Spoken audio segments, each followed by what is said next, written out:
God has given us time to be in charge of the thing which many people they don't know how to handle.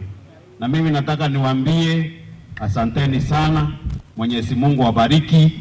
Tutafanya kazi pamoja kwa sababu mimi Nick umeongea maneno mingi. Last regime wale mawaziri walikuwa wengi walikuwa mama wa Nairobi, na mimi najua hawa watakuwa wandosi wa Nairobi. Mama, unatustua kwa sababu tunakuona Nairobi, mara tunakuona Meru. Hatujui tutakuona lini kwa sababu tunakupata mashinani.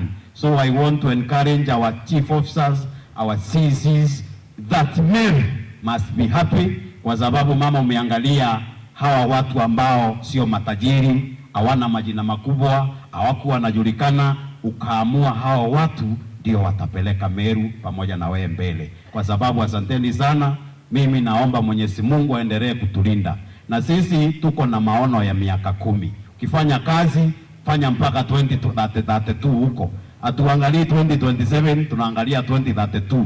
Ndio maana tunakulinda mama, utushikanishe, uendelee kusimama na Wameru na Mwenyezi Mungu awabariki. Mimi niko na wewe na nitasimama na wewe. Inyeshe, isinyeshe, tutakuwa na wewe. Thank you very much Kawama. Asante sana, tumpigie kiongozi makofi. Na kwa sasa tutaalika gavana wetu. Naomba tusimame, gavana tatambua viongozi ambao wamefika wa assembly.